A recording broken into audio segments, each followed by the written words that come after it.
ton père a pris sa vie, elle est engagée à l'armée. Elle a resté à ces 10 semaines à peu près un mois. Après, ils ont envoyé à Tilaf. Alors on s'est mariés, on a fait le mariage. Après, on a resté, je crois, 1 an ou 2 ans ensemble. Après, comme il se fait arrêter, il est parti 2 ans en prison. Dans les prisons, il se fait attraper, il se fait taper, ils en remettent de l'eau sur lui, il écrase tout. Et ils remettent de l'électricité pour faire parler. Alors il attache là, son pied là, à l'orteil, il recroche l'électricité pour le faire parler. Alors lui, comme il ne peut pas parler, il se tombe dans les pommes, après il la lâche, après il recommence. Ça a duré 2 ou 3 mois. Après, ils se sont lâchés, ils ont mis au travail forcé. Non, il a dit on a poussé la chose, on a attaqué, on a gagné, on a été jusqu'à l'Indochine. Je ne sais pas comment il a resté à l'Indochine, ils ont beaucoup souffert quand ils étaient là-bas aussi. On a dit heureusement, il y a des gens, ils les donnent à manger des fois en cachette et tout. Hein. Non, c'est tout. Quand ils étaient quand ils commencent à se battre aussi, il y a beaucoup de morts, il y avait tout. Et il m'a dit, j'ai pris un mort, j'ai mis sur moi, comme ça ils croient qu'on était tous morts. Il y a beaucoup qui ont fait ça.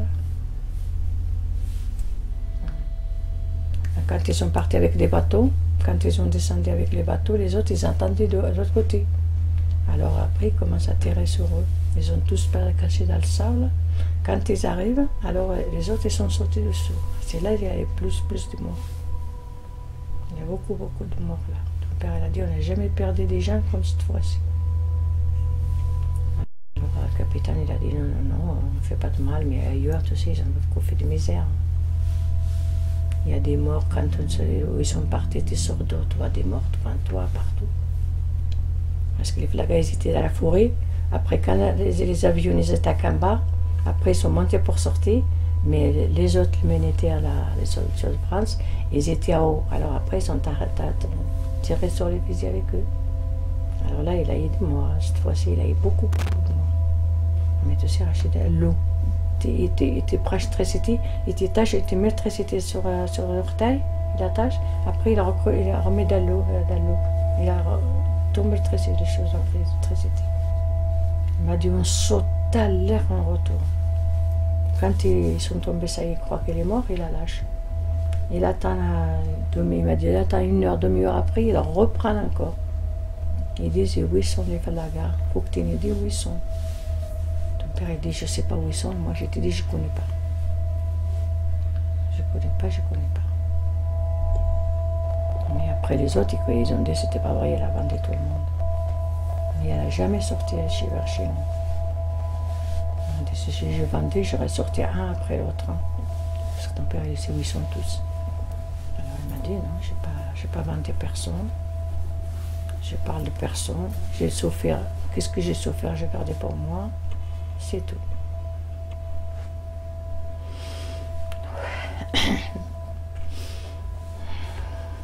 Mais le pied de bas, celui-là, ils ont coupé. C'est celui-là, quand il était prison, à cause de prison. Hein. Ouais, parce que quand ils ont mis l'eau sur l'orteil, l'orteil là, ces orteils à lui, ils étaient morts déjà. Après, quand le flaga, pourquoi il me fait peur? Parce qu'ils ont pris mon père, ils m'ont pris moi pour me le tuer, mais moi j'ai une chance. Il y a le cousin à mon mari, il m'a fait sauver. Il a dit c'était pas vrai, qu'est-ce qu'il dit, c'est mensonge. Mais mon père, ils ont tué. Alors mon père, c'est qui l'a tué, c'est son cousin. Il a dit qui va t'égorger, il a dit bah, c'est mon cousin, c'est lui. Parce que c'est sûr que j'ai rien fait, je sais pas pourquoi ils m'ont pris là. Alors eh ben, c'est lui qui me tue. Alors après moi, il m'a ramené chez moi. Après mon beau-frère, ils m'ont dit il faut que tu partes d'ici, tu ne restes pas là. Après je partais chez ma mère. Quand j'arrive à la maison, je ne savais pas que mon père ils ont tué. Et quand ma mère elle pleure tout, elle cache, elle pleure toujours, elle pleure. J'ai dit mon frère tout, il m'a dit ils ont pris ton frère, ils ont pris ton père. J'ai dit mais moi aussi. Alors ma mère elle commence à pleurer, mais heureusement elle te lâchait. Eh ben, on a resté 9 mois là-bas, en Algérie, en pleurant, la peur d'eux, la peur de la France et tout.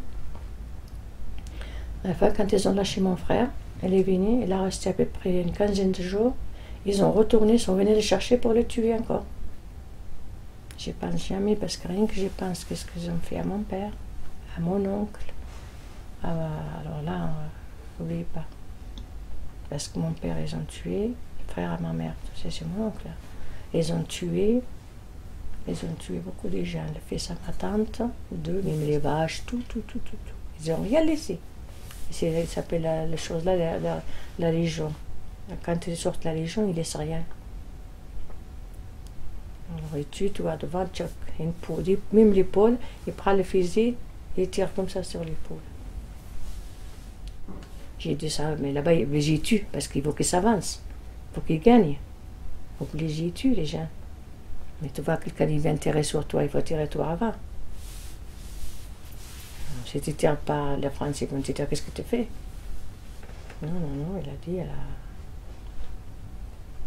on a poussé, quand ils ont poussé, il a dit on a poussé parce qu'en commencement, ça commençait par l'Algérie. Après, ça montait, ils étaient à Tunisie, mais Tunisie à Maroc. Au Maroc, après, ils sont partis à l'Allemagne. L'Allemagne, ils sont partis à l'Indochine. C'est ça, après, c'est fini la guerre. Ils ont gagné. En Indochine, ils ont perdu. Les autres, ils ont gagné, ils ont perdu. Quoi, la France, il a perdu. Ils ont lâché, comme pour l'Algérie. Ouais. Ah bah oui, d'accord. Bah, c'est fini.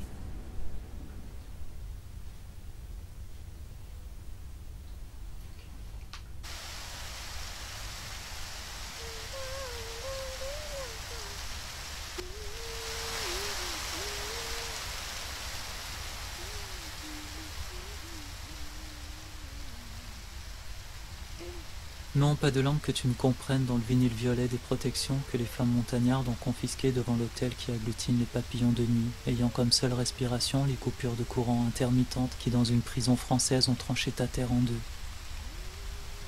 Pas plus de rayons de poussière écœurants non amortis par leur système hydraulique, aujourd'hui importé de Chine, dans l'absurde frontière dessinée par une guerre tout aussi absurde, avec comme toujours, aucun vainqueur dans l'amnésie héritée des échanges commerciaux qui pensent le passé à rebours.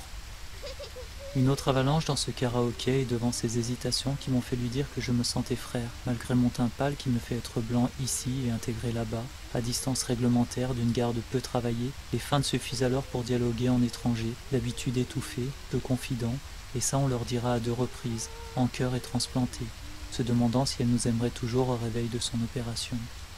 Moins de doute avec toi cependant, sous la perte de contrôle due à l'effet de l'anesthésie où tu me dis pour la première fois, les corps en pièces, le tien dans mes bras, une chambre en moins, on va aux toilettes. Parce qu'il faut se démarquer, redistribuer le jeu, je décide de transpirer des pop songs adolescentes. Dans la série des flashs qui m'envoient au coin du ring, je pèse ton contre moi, régulièrement, sans rien comprendre, juste du fuel qui booste les gueules de bois. Le visant en poche, pourquoi ne pas embarquer pour ce face-à-face en challenger égaré dans les circuits touristiques?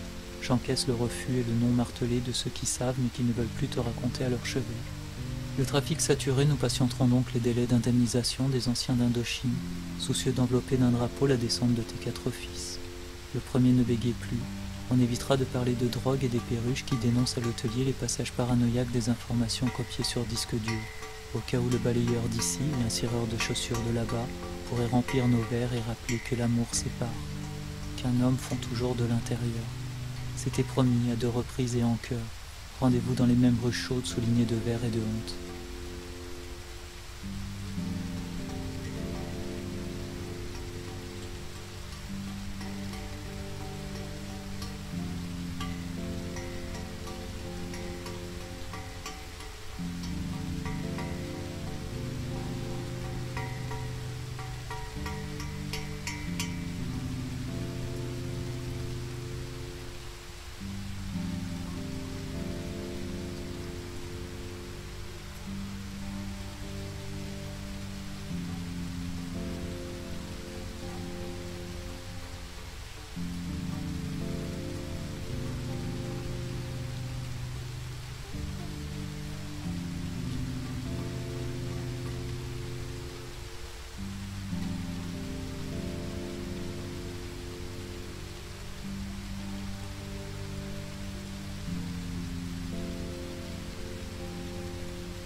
famille, vu l'histoire du Vietnam, en fait, on n'en parlait pas trop, quoi. C'était assez tabou dans la famille. Par rapport à la guerre du Vietnam, c'était juste un mot pour toutes ces années-là, quoi. C'était les événements. Donc tu vois, ça englobait tout, mais c'était tellement abstrait pour moi que j'avais que les photos pour comprendre, quoi, et pour me rappeler. Donc c'était juste, ouais, c'était juste ces mots-là, quoi. Et ça a duré pendant 30 ans comme ça. Tu t'en rends pas compte sur l'instant, mais c'est quand on t'explique ce que les événements veulent dire, à la mort de mon père en fait. Et là, ça a été un choc assez fort, quoi. Tu vois, tu comprends que ta petite histoire de la famille, elle rejoint vraiment la grande histoire. Tout est mélangé, tu comprends mieux aussi les images que tu as pu voir aussi à la télé, dans les reportages. Tu sais, l'évacuation de Saigon, des choses comme ça. Donc toutes ces choses-là, en fin de compte, ça faisait aussi partie de ma mémoire. Mais vraiment très très proche, quoi. C'était l'histoire de la famille, quoi. Tu vois, c'était pas l'histoire d'un pays, c'était aussi l'histoire de la famille. Et c'est aussi pour ça que j'ai voulu revenir ici pour. Tu vois, c'est pas ouais, c'est pour comprendre, mais c'est juste pour voir les lieux, quoi. Pour voir où ça s'est passé. Je crois que ça me suffit juste pour me faire une idée globale et puis pour comprendre un peu plus l'histoire de la famille, quoi. C'est tout bête, mais c'est vrai que quand tu vas quelque part je sais pas, dans ces lieux-là, c'est vraiment très fort, quoi. Tu vois, parce que toute l'histoire de ta famille, elle est là, c'était cet endroit-là, tu vois, c'est.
Difficile de distinguer parfaitement dans ce son de haut-parleur la promotion des idées justes, celles qui font peur de celles qui font vendre, rappellent l'histoire, arrachent une larme et finissent par nous endormir.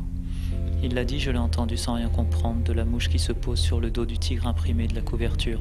Elle bluffe au marché strié, les néons éclairent, dessinent et électrocutent. La main calée entre ses jambes, il y aurait des effets positifs. Tu craignais qu'ils ne veulent t'embaumer au point d'imaginer que ta femme s'occupe de soigner ton corps froid, ta bouche ouverte, un sourire sur la mienne. Je le garde devant les déplacements des symboles religieux inappropriés dans le grand froid de ton corps. La mise au point de l'objectif dépend encore des humeurs quotidiennes, des tatouages sur son épaule, des accords parfaits. Et qui osera dire que le rock californien influe sur l'histoire des corps d'une rue parisienne, ou de quelques mots d'anglais couverts de ragots français et ponctués de jours ordinaires, de cocktails, de boîtes qui rythment le déshonneur des sentiers côtiers et la promesse d'être au bout du chemin. Têtu, il marche de face plutôt que de côté. Je l'ai croisé dans une librairie et sa chute ou son arme ne leur ont rien pardonné. Dans ce temps qui dit maintenant que tout ira bien, que la fin sera heureuse. Pourtant, je ne l'ai jamais revu et les crânes rasés défilent encore. Plus rien ne sera comme avant.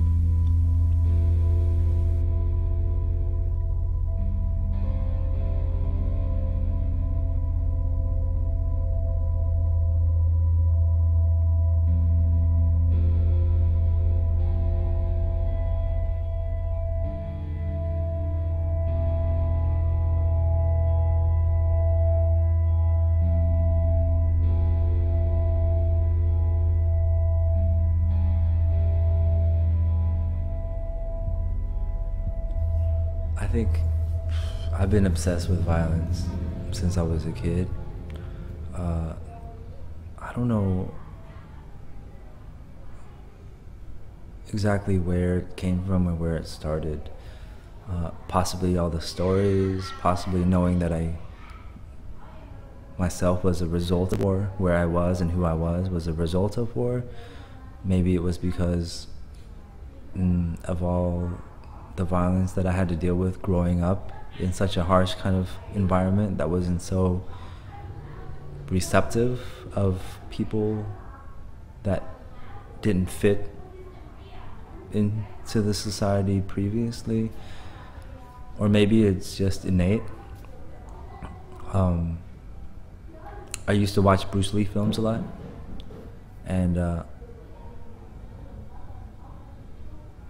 it felt empowering, you know, growing up as a little Asian kid in the middle of like the US.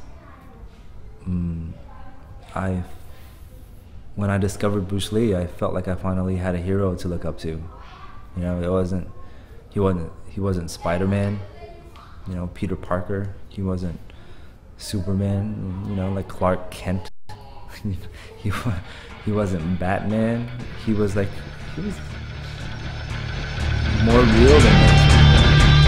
You know, he was using something that was real. I remember every time the way growing up in the US was hard. There was no doubt about that. There were times where I had to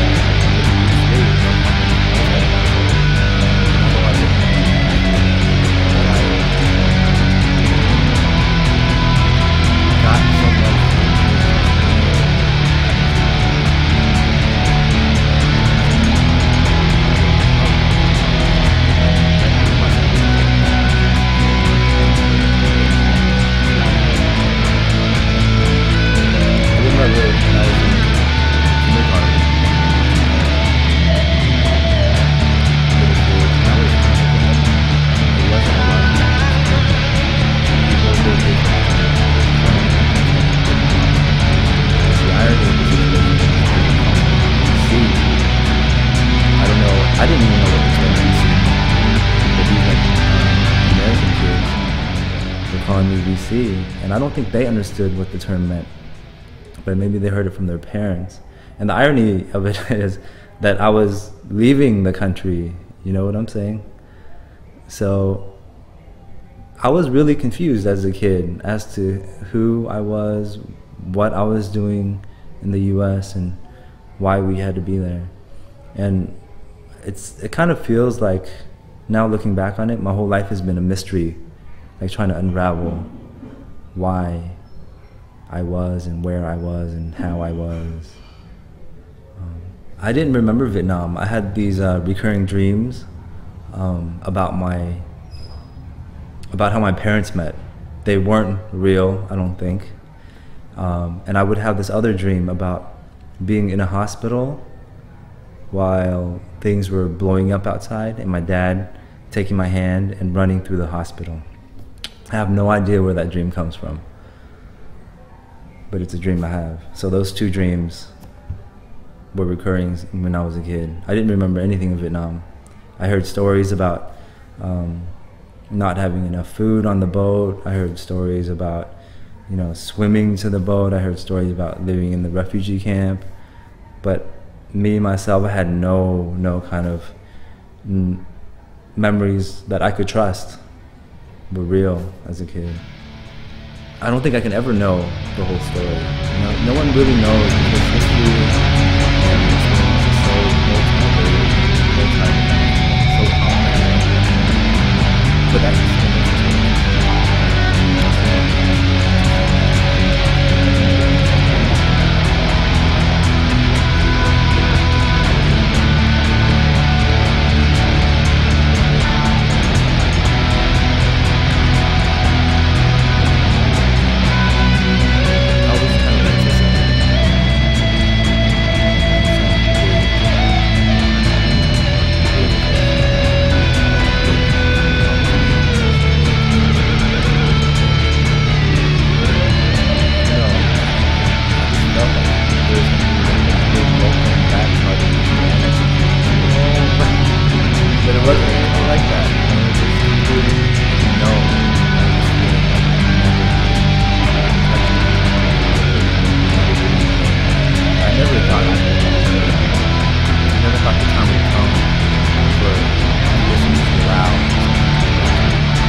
tinge of kind of reclaiming or some sort of power that I had gotten back.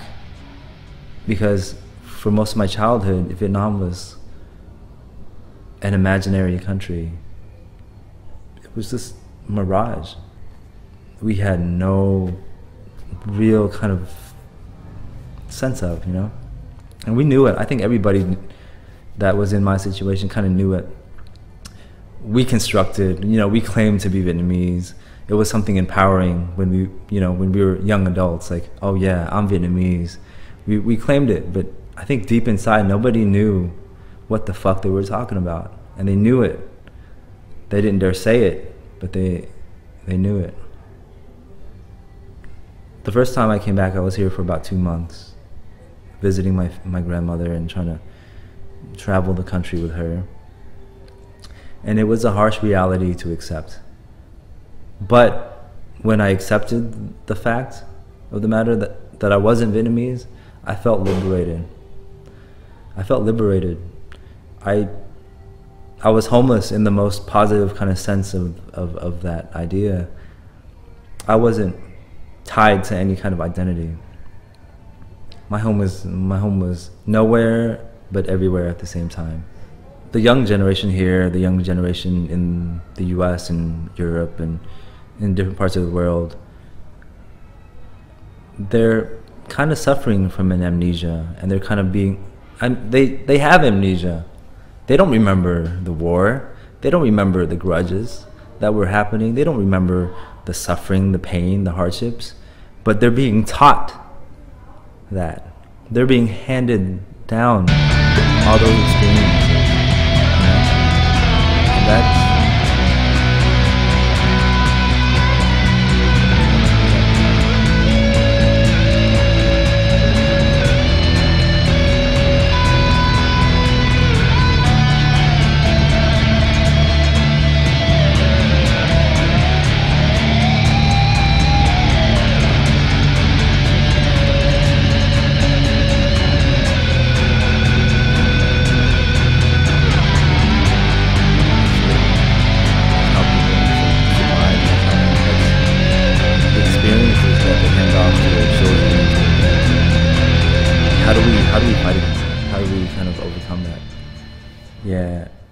you know, it's funny, sometimes I think amnesia might be best. At least it'll give us a start.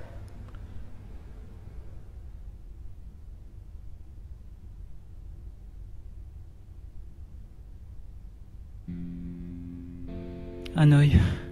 Le train de nuit relayé par la déesse dépose les pas fragiles d'une arène du sud de la France où un jeune forcados portugais heurtera 500 kilos de viande, servi sans assaisonnement, plaqué d'un côté de la porte, interpellé de l'autre, silencieux devant tant d'images adultères qui défilent funèbrement sous les drapeaux. Saigon, une piscine vide, poste-face un coup franc qui secoue le gradin des traqueurs de chute. On se demande encore si ça va danser, si le terrain d'entraînement des chiens peut encore supporter tes utopies, et ta parole couche les joueurs autour de la table qui mise tapis. Le regard dans le vide, la végétation épaisse mais les sourcils droits, devant ceux qui peut jaillir des tags, des tireuses de cartes, des médecines tabous, tes plaies couvertes de miel, mes ampoules javelisées. Promis, je m'occuperai de lui jusqu'à sa majorité, je l'accompagnerai dans tous les ascenseurs. Il ne pourra plus maquiller les gorges, les sueurs froides et les pylônes qui l'électrisent. Hanoï, on reprendra de là où l'on s'est arrêté, de ton trou d'ozone, de ta prothèse, de tes travaux circassiens forcés, de l'assainissement des eaux dans lesquelles on balançait les bénéfices ennemis, les gens de trop, les arnaques, l'hypocrisie de la culture dite pour tous. Elle me réclame aujourd'hui mon acte de naissance au cas où une période d'incubation de 36 ans puisse refondre le mortier d'une vie, des folies des forêts vietnamiennes et des casiers d'archives préfectorales. Saigon, une autre langue sans anus pour dire bâtard, le cul entre deux chaises pour dire métis, normal pour dire normalement, eux pour dire moi, 50 ans d'exil pour préserver l'accent d'antan. Le pardon des peurs fratricides, il y a vraiment une mémoire à reconstruire pour que les dreadlocks bourgeoises ne coiffent plus le passé, ne chassent pas à court les liftings des figures publiques, car les cellules de l'histoire se régénèrent. Les partitions du répertoire deviennent ennuyeuses, les traitements préventifs semblent inefficaces et l'attitude glam des cool memories m'aveugle. Le comité des épiciers en colère a finalement obtenu que l'économie de l'opium des villageois du Nord cesse. Tout ne sera plus que synthèse, en provenance des laboratoires des pays riches, et tant que la main-d'œuvre sous-payée ne sera pas suffisamment organisée, le sursis des enterrés devrait durer encore un peu.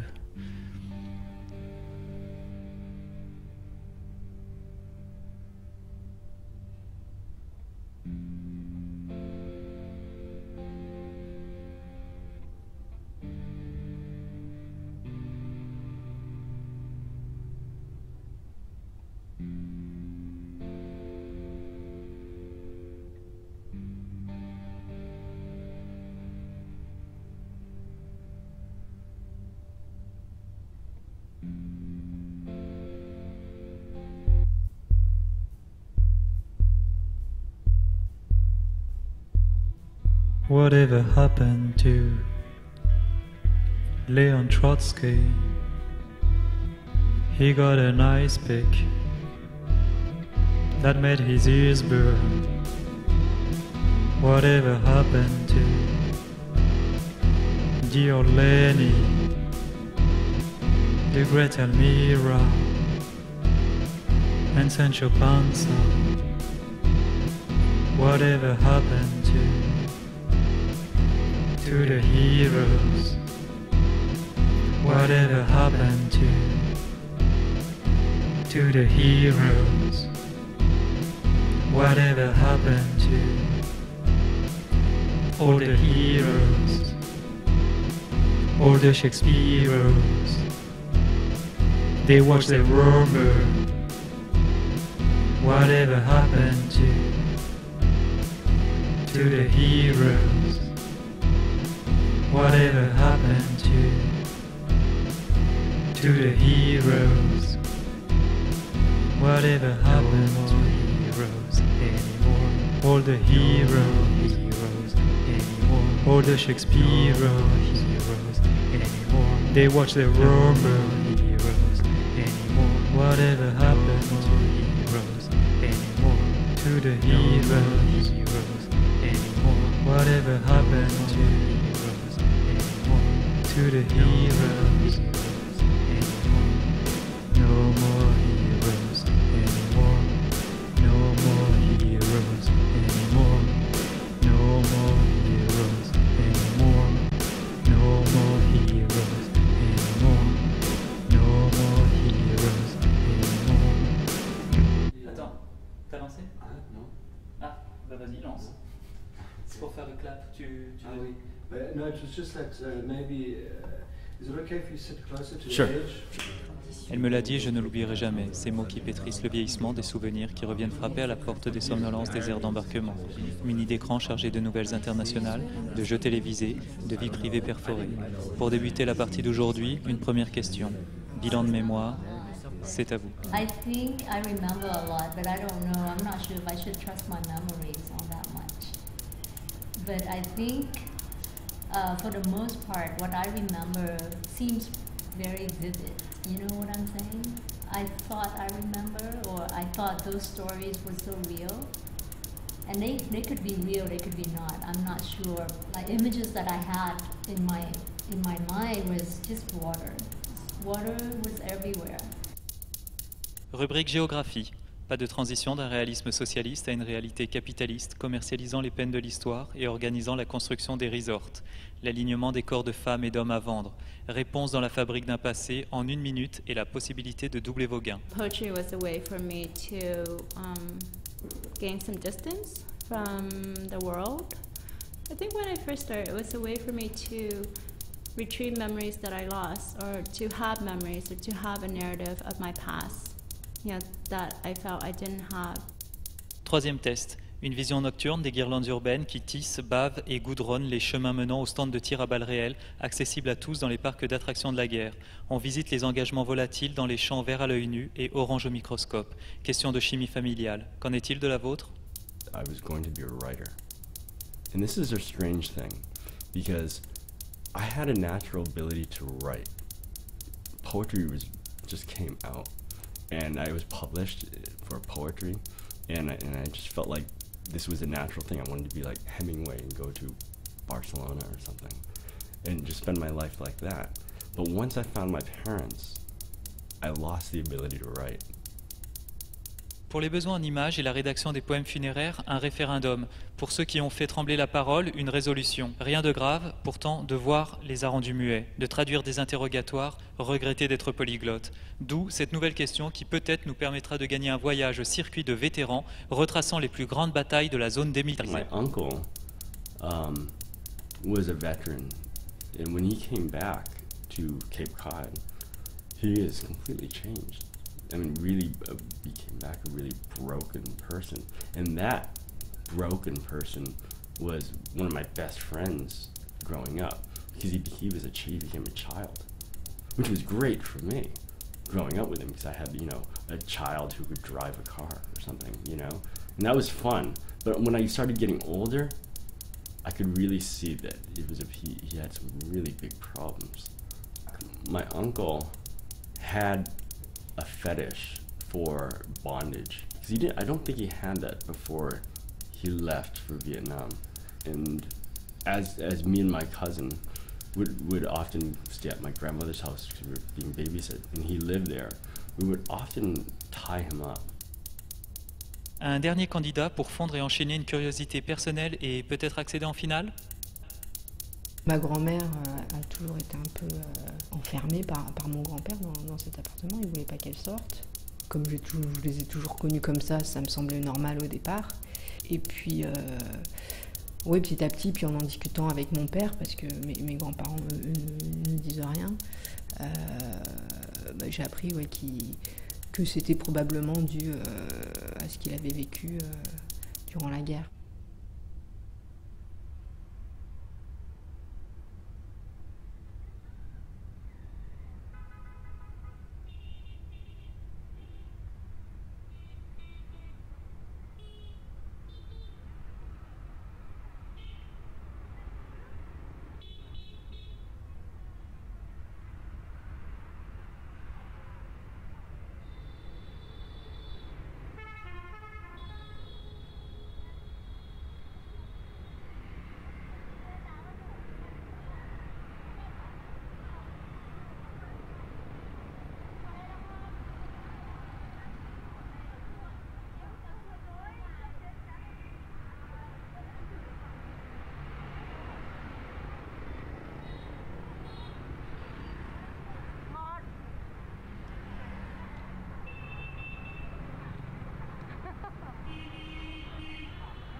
that made his ears burn. Whatever happened to dear old Lenny,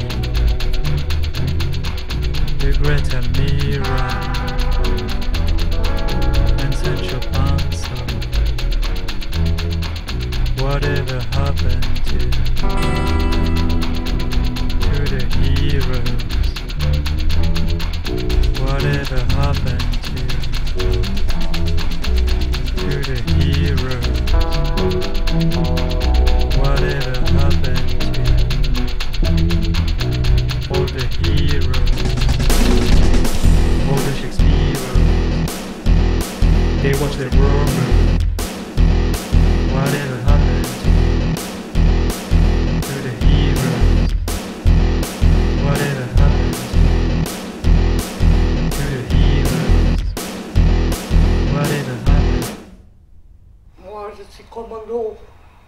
Je suis dans l'armée de commando. Et j'ai combattu surtout les Américains. Moi, je suis capitaine, commandant de commando. Un commandant. Et presque très peu, bon, les fantoches vietnamiens. Surtout, ce sont des Américains.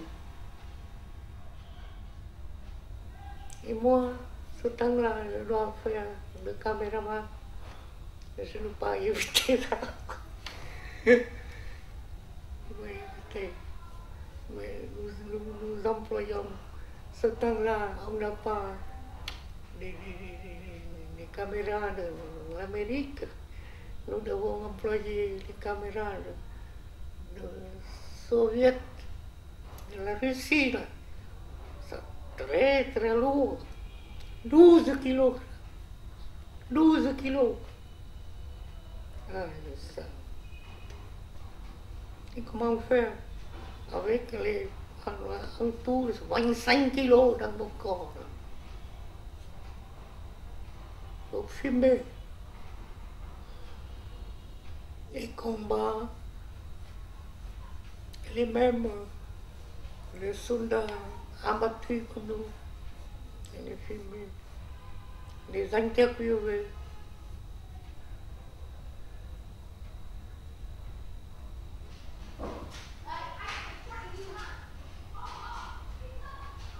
Mon seul regret, c'est de ne pas partir en France. Toute ma vie, c'est mon seul regret. Maintenant même, tous les poèmes, moi, je connais en français. Et je suis très accueilli de ça.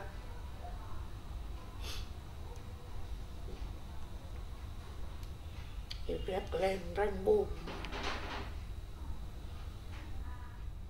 Il me reste plus d'amertume que de joie pour la rémunération. Quand même, la rue nous donne un espoir pour l'avenir, mais l'avenir seulement. Oh, ils savaient ces choses. C'est trop atroce, trop écœurant, c'est sanguinaire. Moi-même, je dois tuer les autres pour me résister à la vie. Et ça n'est pas une très bonne chose. C'est pourquoi nous autres, nous ne parlons jamais avec nos fils et petits-fils.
Perché, le sifflet en boucle, les ronces fissures le béton gorgé de l'alternance des saisons, où oui il fait beau, je passe des moments agréables, les gens d'ici sont accueillants, je te raconterai leurs confidences à mon retour, je t'embrasse, à bientôt.